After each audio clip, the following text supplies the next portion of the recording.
ನಮಸ್ಕಾರ ಎಲ್ಲರಿಗೂ. ಇವತ್ತಿನ ಸ್ಪೆಷಲ್ ಆದಂಥ ರೆಸಿಪಿ ಬಂದು ಕಡಲೆಬೇಳೆ ಗೋಧಿ ಹುಗ್ಗಿ. ಇದು ಉತ್ತರ ಕರ್ನಾಟಕ ಸೈಡ್ ಮಾಡೋವಂಥ ಸ್ಪೆಷಲ್ ಆದಂಥ ಸ್ವೀಟ್. ಇದು ಮಾಡೋಕ್ಕೆ 2 ಗ್ಲಾಸಷ್ಟು ನೀರನ್ನ ಹಾಕ್ಕೋಣ. ನೀರು ಹಾಕ್ಕೊಂಡು ಅದನ್ನ ಕುದಿಯೋಕ್ಕೆ ಇಟ್ಕೊಳ್ಳೋಣ. ನೀರು ಕುದ್ಮೇಲೆ 1 ಚಮಚಷ್ಟು ತುಪ್ಪ ಹಾಕ್ಕೊಳ್ಳೋಣ.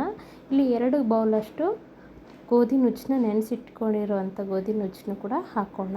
ಗೋಧಿ ನುಚ್ಚು ಹಾಕ್ಕೊಂಡ್ಮೇಲೆ 1 ಕಪ್ಪಷ್ಟು ಕಡಲೆಬೇಳೆನ ಕುದಿಸಿಟ್ಕೊಂಡಿರೋಂಥ ಕಡಲೆಬೇಳೆನೂ ಕೂಡ ಇಲ್ಲಿ ಹಾಕೋಣ. ಒಂದು ಮೀಡಿಯಮ್ ಸೈಜ್ ಗ್ಲಾಸಷ್ಟು ಬೆಲ್ಲನ ಹಾಕ್ಕೊಳ್ಳೋಣ. ಬೆಲ್ಲ ನಿಮಗೆ ಎಷ್ಟು ಬೇಕೋ ಅಷ್ಟು ನೀವು ಇಲ್ಲಿ ಹಾಕೋಬೋದು.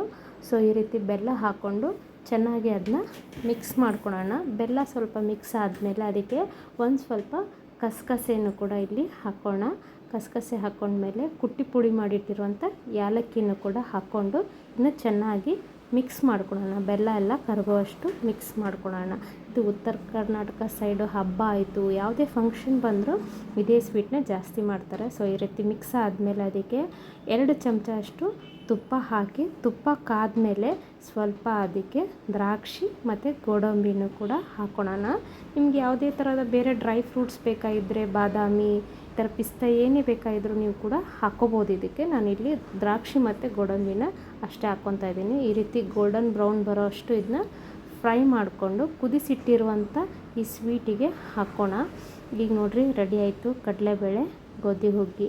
ನಿಮಗೆ ಈ ರೆಸಿಪಿ ಇಷ್ಟ ಆಗಿದ್ದರೆ ಲೈಕ್ ಮಾಡಿ, ಸಬ್ಸ್ಕ್ರೈಬ್ ಮಾಡಿ ಮತ್ತು ಶೇರ್ ಮಾಡಿ. Thank you.